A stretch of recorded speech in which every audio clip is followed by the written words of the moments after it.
Sí, en líneas generales, muy bien. Solamente quedarían 2, 3 grupos para entregar, si mal no conté.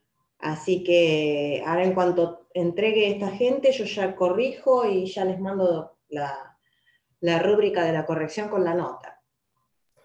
Igual a mí Les digo que todos los que les puse recibidos ya saben, ¿no? Que en ese caso están completos, digamos que no necesitan cambiarle nada. Así que por ese lado se pueden quedar tranquilos. Solamente hay que definir la nota en relación a la comparación con todos, ¿no? Pero igual, del rendimiento del grupo en general. Pero bueno, bastante conforme, por eso digo, podemos pasar ya a explicar, como empezamos la clase pasada, que nos enganchamos con el liderazgo político y terminó siendo una linda charla. En esta oportunidad, bueno, ya dejar explicado a este autor antes del receso, con alguna lectura de base, y después del receso remontamos con la comparativa con otros autores, ¿no? El tema de Weber, que bueno, en principio una de las cuestiones Max Weber que tiene en relación a nosotros es que él está nace en 1864 y fallece en Múnich en 1920. Tiene un acercamiento temporal y contextual con nosotros en cuanto a que ve la realidad del capitalismo un poquito más afianzada, no tanto como Comte y Durkheim, que solo ven la parte iniciática, y va tomando conciencia de algunos elementos que vamos a hacer hincapié. Por ejemplo, él habla del proceso de racionalización del desarrollo del ser humano a partir del desarrollo del capitalismo. Así como otros autores hacen hincapié, por ejemplo, en el caso de Comte, en el intelecto del ser humano para definir y clasificar las sociedades, o Durkheim en los grados diferentes de moralidad y demás, él hace mucho hincapié en el tipo de religión y cultura que practica cada sociedad. Pondera ese elemento por sobre los otros para poder clasificar. Es muy afecto clasificar, o sea, está dentro de ese paradigma de las ciencias exactas y naturales de Comte todavía, porque él todo hace tipos ideales. Es decir, el tipo ideal es una construcción teórica donde hay una serie de características que se deben reunir para pertenecer a una categoría o a otra. Entonces él arma tipo ideal para las acciones de la sociedad, las acciones sociales, para las relaciones sociales, para los tipos de dominación, o sea, los tipos de poder que hay dentro de una sociedad. Para todo va creando tipos ideales con características clasificatorias, hasta que llega un momento en su teoría, en el libro Teoría de Economía y Sociedad, que es una construcción teórica importante, prácticamente es la que va a ser el eje de la teoría del consenso durante todo el siglo XX, y establece en ese libro que las sociedades se van a clasificar, ya que se están racionalizando por el efecto del capitalismo, y se pregunta cómo, de qué manera se racionalizan. Él dice, bueno, en donde existe la religión protestante, existe un grado de racionalización y existe también la probabilidad que se desarrolle más el capitalismo y de manera más eficiente. Y escribe la ética protestante y el espíritu del capitalismo. En la ética protestante, él explica por qué algunos elementos de esa religión y de esa cultura en general, que la enmarca, desarrollan en Alemania primeramente y después en las zonas aledañas el capitalismo de manera eficiente. Entonces él dice, bueno, el elemento central está dado por una ética muy ascética, es decir, un modo de vida totalmente forjado en función de la próxima vida, es decir, cuando yo me muera, ¿dónde voy a ir a parar? En el catolicismo, ¿qué se dice? Que hay vida eterna si seguimos a Dios. En el protestantismo, el cielo se gana en la tierra. cómo trabajando. Es decir, si yo trabajo de una manera eficiente, responsable, si no falto, si no hago huelgas, si propicio la ganancia del empresario, estoy trabajando para tener luego una cercanía a la divinidad. Entonces, él dice, en los enclaves alemanes donde existía este tipo de religión, el capitalismo se desarrolló de una manera más efervescente, más efectiva, más duradera, y las personas que estaban dentro de ese contexto histórico y geográfico, desarrollaron una mentalidad próxima a estas dos maneras, ¿no? Él habla como lo hace Marx también, de todas las relaciones sociales que se daban en el feudalismo y en la antigüedad entre el que domina y el dominado, y qué pasaba ahora, ¿no? Con el surgimiento del capitalismo. Él dice, bueno, es todo un movimiento que se va desarrollando, ¿no? Que abraza a esta comunidad y que va generando su propia manera de perdurar en el tiempo. El primer elemento que él nota es la burocracia, ¿no? Esta organización administrativa que es al inicio tan eficiente y que desarrolla a su vez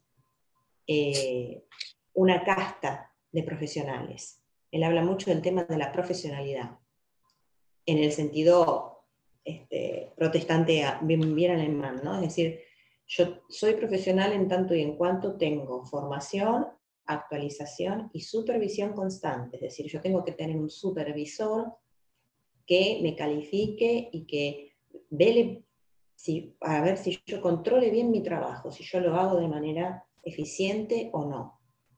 No puede haber errores. Sí. Entonces la mirada que tiene el autor es sobre el capitalismo, en este caso. Es sobre cómo el capitalismo llega a influir de esta manera tan cambiante en la sociedad alemana, en principio. Y después cómo se va extendiendo el resto de Europa y los continentes, ¿no? Rosana, tengo una consulta con respecto al Sí. protestantismo que nombraste recién. ¿Cómo lo ve entonces el autor? ¿Como una herramienta del capitalismo o funcional al mismo? Teniendo en cuenta lo que dijiste, que el protestantismo lo que hace es ver el trabajo como la manera de llegar al cielo, ¿no? Ser un buen trabajador, cumplir, ¿no?, con su rol social, digamos. ¿Cómo lo está viendo el autor de esa manera? ¿Como una herramienta o funcional? Él lo está viendo como una manera de llegar, es decir, él, en realidad, como es del consenso, no habla de la funcionalidad, sino él dice, bueno, trata de ser objetivo y neutral y decir, bueno, cuando lo expresa, donde está este tipo de religión, está el desarrollo del capitalismo. Entonces él encuentra como una causa y un efecto. Por eso, lo que él pondera en todo lo que podría estar analizando en esa sociedad es qué religión y qué cultura tiene la gente donde el capitalismo se desarrolló. Si bien está mostrando una relación de funcionalidad, no lo ve como algo crítico, obviamente, porque él es del consenso. Él dice, qué maravilloso que el protestantismo ha permitido desarrollar de manera más eficiente el capitalismo. Él está ejemplificando con la Alemania de ese tiempo y con Estados Unidos, digamos. Claro. Claro, bueno, por eso digo que él lo ve como maravilloso, porque para él la racionalidad implica un poco como Comte, ¿no? Que seamos más científicos, más pensantes, evolucionados, civilizados, bueno, toda esta idea del eurocentrismo, de lograr las ciencias. Por eso él dice, cuando habla de la burocracia y de las profesiones, es como que ya muestra un poco la hilacha de lo que piensa de la sociedad, ¿no? En muchas carreras como Derecho y Teorías del Estado, se lo ve a Weber, porque Weber es el primero que va a decir, bueno, el Estado es el único con la potestad suficiente para reprimir a los ciudadanos, ¿no? Es el único que puede ejercer la fuerza física sobre sus ciudadanos. ¿Por qué? Porque él considera, al decir esto, que los ciudadanos no son tan pensantes como él dice, sino que pueden caer en vicios, pueden caer en anomalías. Entonces, la idea de que, bueno, ustedes van a manejarse de acuerdo a la religión y la moral que reina en Alemania mayoritariamente. Pero en caso de que esto se desmadre, pasamos directamente a la represión estatal. El Estado es como la potestad, el leviatán, digamos, que lo va a tener a raya toda la sociedad, va a administrar los recursos, es un gran administrador administrativo y represivo, tiene las dos funciones. Básicamente menciona mucho a Weber por esta idea de la justicia. Y en este tema de la profesión, cuando él describe cómo debe ser un profesional, a mí por lo menos me suena muy, muy parecido a la verticalidad del sistema educativo, ¿no? Que todos tenemos un superior por encima nuestro, obviamente, que nos controla periódicamente, que ve que la actividad esté hecha, que los alumnos estén calificados, ¿no? Que nos califican y nos dan puntos para competir por las horas o en los concursos de acuerdo a la capacitación y a la actualización que tenemos. Todo esto se condice con la descripción del profesional que hace. En poner todo en el trabajo, ¿no? Como que el trabajo es el eje rector de la vida de cada individuo. Y a partir de ahí yo puedo explicar cómo se desarrolla la sociedad alemana. Decíamos, bueno, cuando él habla de la racionalidad y habla de los tipos de acción social, él va a comentar, bueno, la etapa tradicional de la antigüedad, donde yo intercambiaba algo con el otro por prestigio, se pierde, y ahora media el dinero. En el capitalismo es todo más objetivo, a través del dinero las transacciones se dan por ese lado. Entonces las acciones son más con arreglo a fines, digamos, ¿no? El individuo no actúa por sentar un prestigio o una mirada desde el otro hacia él. Que ese es un punto importante, porque él habla mucho del tema de la autoridad, que es uno de los únicos conceptos en los que estoy muy de acuerdo. Él dice que la autoridad, fíjense qué interesante, no es algo que yo impongo. La autoridad me la tengo que ganar. Es un ida y vuelta con el otro, ¿no? Claro, el Y yo autoritarismo, lo tengo un impuesto, cierto... ¿no? Claro, y lo diferencia claramente del autoritarismo, ¿no? Él dice, bueno, si yo impongo al otro, y ahí define el poder. Dice, el poder es una probabilidad, dice él, de que el otro asuma el pedido que yo le hago, pero por eso digo que es un avance en relación a Comte y a Durkheim, porque él habla de probabilidad. El poder no es absoluto, ahí hay como una especie de sesgo o posibilidad de transformar, ¿no? Porque puede haber gente que no responda a ese mandato social. Entonces, bueno, el poder es una probabilidad, dice, de que el otro cumpla, aún contra su voluntad, lo que yo le estoy mandando. ¿Por qué? Porque reconoce en mí, y ahí viene el tema del prestigio, algún tipo de capacidad. En ese sentido, qué sé yo, ¿qué ejemplo podemos poner? En el caso de, antes decíamos, bueno, si el mejor jugador, ¿cuál sería? Maradona, R7, no sé, el jugador de fútbol que les guste, les viene y les dice, no, mira, estás jugando mal, vos tenés que hacer tal cosa para hacer un gol, se supone que le voy a hacer caso. ¿Por qué? Porque yo reconozco, bueno, si me lo dice el mejor, ¿no? Hagámosle caso.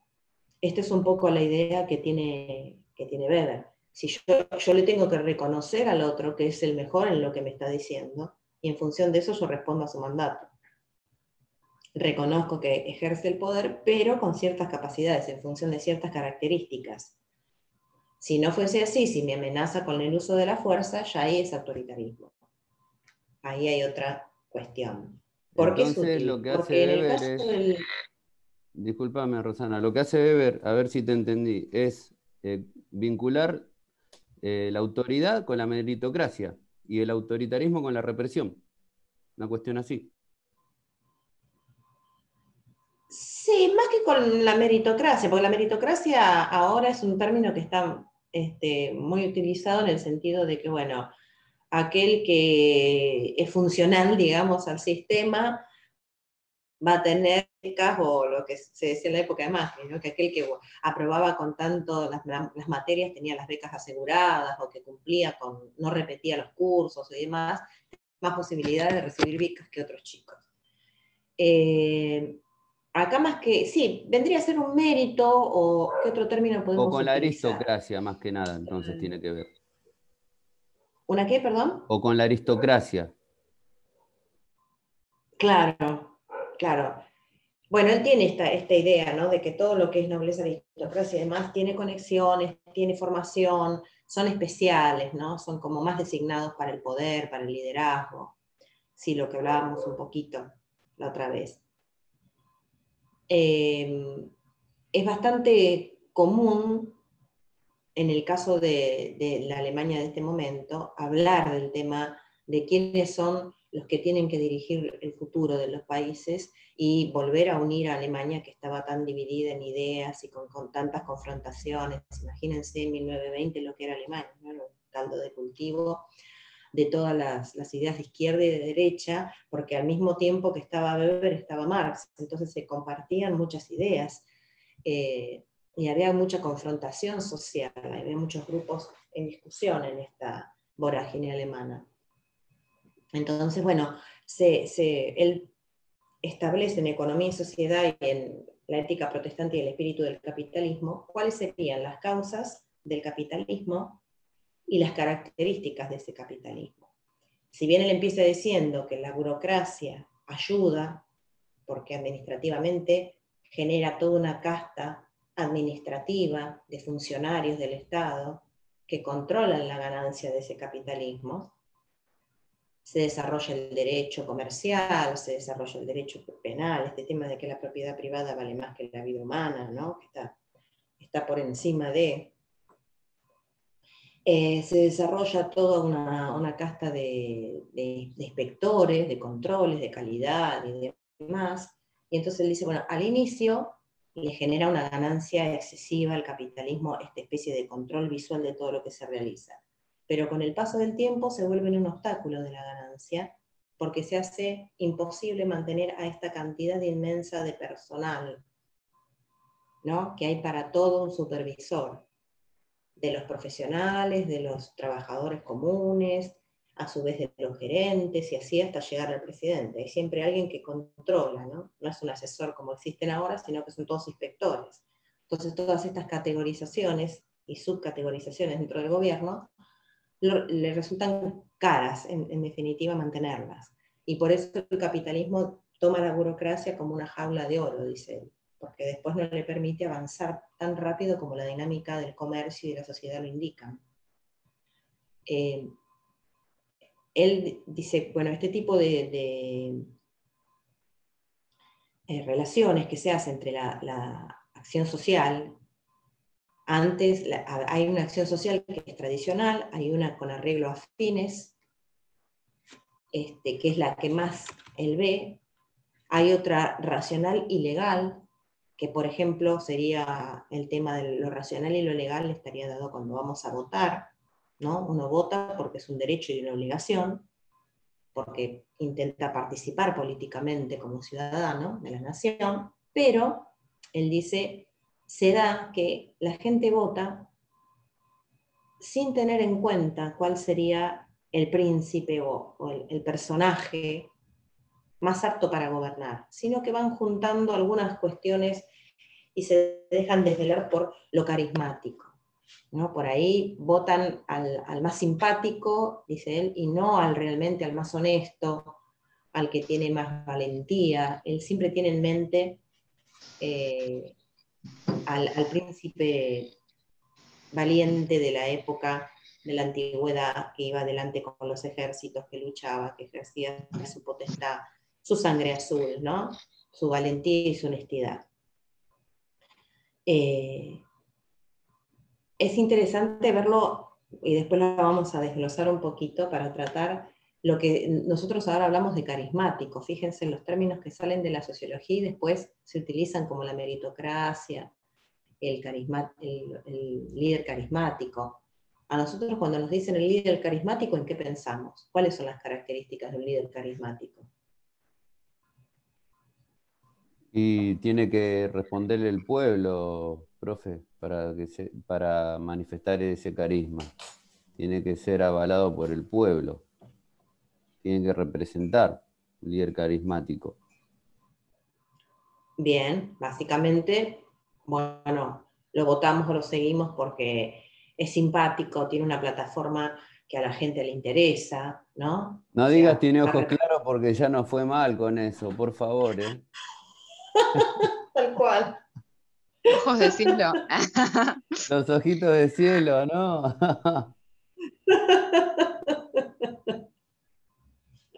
Sí, este tema que el empresario no es corrupto porque ella tiene plata, entonces no va a robar, ¿viste? Una cosa así.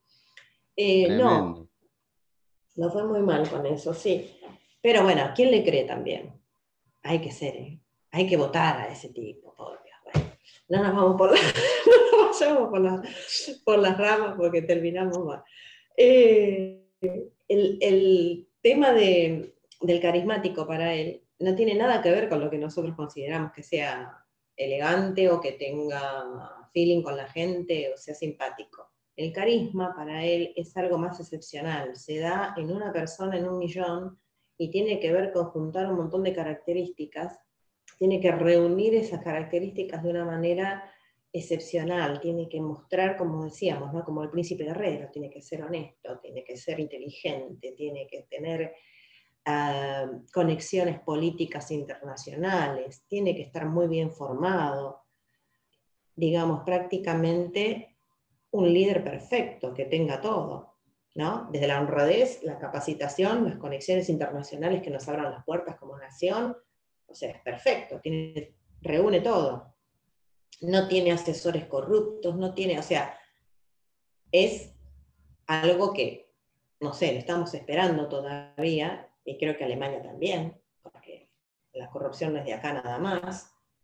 Y tiene una especificidad en esta clasificación cuando él habla del líder político, que no la tiene casi ningún otro sociólogo, pero porque él está obsesionado con este tema de clasificar y decir, es tanto que se lo llega a confrontar teóricamente otros colegas, y entonces él ahí hace una aclaración en el libro y pone que, bueno, recordemos que estos son tipos ideales, ¿no? Cuando yo clasifico, dice él, tomo en cuenta la mayoría de las características. Obviamente que un tipo ideal teórico es muy probable que no se dé en la realidad tal cual surge en la vida cotidiana, ¿no? Un poco escribe esto como para frenar las críticas. Habla de los tipos ideales de dominación. Entonces él dice, bueno, ¿dónde hay dominación en las sociedades? Él dice, bueno, obviamente en los partidos políticos que llegan al gobierno, dentro de las empresas, fíjense que el caso de las multinacionales ahora es totalmente cierto, que deciden gobiernos y deciden guerras, deciden todo las multinacionales, porque son bloques económicos, políticos, sociales, tienen todo el combo del poder. Las multinacionales, decíamos, las empresas, los distintos grupos religiosos, los popes de los grupos religiosos, en eso también tiene razón. Fíjense qué gobernador, o que en realidad qué gobernante de Argentina, que se llevó mal con la Iglesia Católica mayoritaria, duró. Ninguno. ¿Por qué? Porque tienen un poder que va más allá de la cantidad de feligreses, es un poder político y económico bastante importante. Entonces, él dice, en todos estos sectores hay categorías de poder que a veces se entrelazan, se forman alianzas, imponen candidatos, digamos, ¿no? Como que están eligiendo a su candidato. cosa que nosotros también lo vemos bastante, a pesar de que nuestro estilo de votación no es la de Estados Unidos, por ejemplo, donde el lobista es el que pesa más que la plataforma política del candidato, ¿no? Vieron cómo pasó con Hillary Clinton y Trump. Aunque tengas la mayoría en Estados Unidos, tenés que tener una representación que la decide prácticamente los lobistas que te representan. Entonces esta votación indirecta transforma el resultado final. Acá en Argentina tenemos otro tipo de selección política. Bueno, pero para volver a lo que decía Weber, se va entendiendo hasta ahora cómo él plantea causas del capitalismo, consecuencias. Tengan en cuenta que él es alguien desde el consenso, ¿no? Es alguien que sigue pensando como Comte y Durkheim, que el poder es cero, es decir, que todos tenemos el mismo poder dentro de una sociedad, y que llega a ser más, obviamente, el que se esfuerza para eso, ¿no? Él dice, el capitalismo te permite ascender socialmente, el tema es que la gente lo haga, que la gente se esfuerce para lograr una mejor estándar de vida, eso es una cuestión individual. Pero empieza a reconocer que el capitalismo genera ciertos obstáculos, por eso habla del poder como una probabilidad de que el otro me haga caso, aún contra su voluntad. Es decir, hay una dominación ahí, pero puede fallar, digamos, ¿no? Que para alguien del consenso es un avance. Pero lógicamente, imagínense, ya él está viendo lo que cuesta controlar las ideas comunistas dentro de Alemania en ese momento, ¿no? Están bastante peleadas las cosas ahí. Entonces él dice, bueno, el capitalismo puede sucumbir, pero él le ve mucha probabilidad de que siga en esa línea de ejercicio del poder, porque cuenta con todas estas características. Tiene líderes, tiene profesionales de la política, ¿no? El ser un profesional, como tenemos nosotros esta categorización anual, que nos califican, que nos premian, que nos castigan, es toda una casta de supervisores que él dice que se generan en el capitalismo y que atraviesan toda la sociedad. Por eso él dice que avanza esta sociedad. Que se va imponiendo en el capitalismo una cuestión que él define. Vieron que ahora se habla mucho también del tema de la gobernabilidad. El caso de Venezuela o el caso de Bolivia en su momento, si era legal o legítimo que estuviese ese presidente o esa presidenta en el poder. Él dice, bueno, lo que hace la gente es votar de manera legal, ¿no? Lo racional legal domina y atraviesa toda la sociedad capitalista. Pero una diferencia importante entre un líder legal, o sea, el que sacó la mayoría de votos, y un líder legítimo, es que el líder legítimo es un poco lo que Cristian decía hace un rato. El líder legítimo es aquel que cuenta con todo el apoyo de la población. ¿Se entiende la diferencia? Por ejemplo, el caso de cuando Perón fue preso y la gente salió a la calle para reclamar su libertad. Eso es un acto de legitimidad. ¿Por qué? Porque la gente no iba a permitir esta cuestión que consideraba un atropello, una cuestión política, entonces salió la mayoría de la población a reclamar. Eso es un acto que demuestra que era legítimo, que era querido por la población.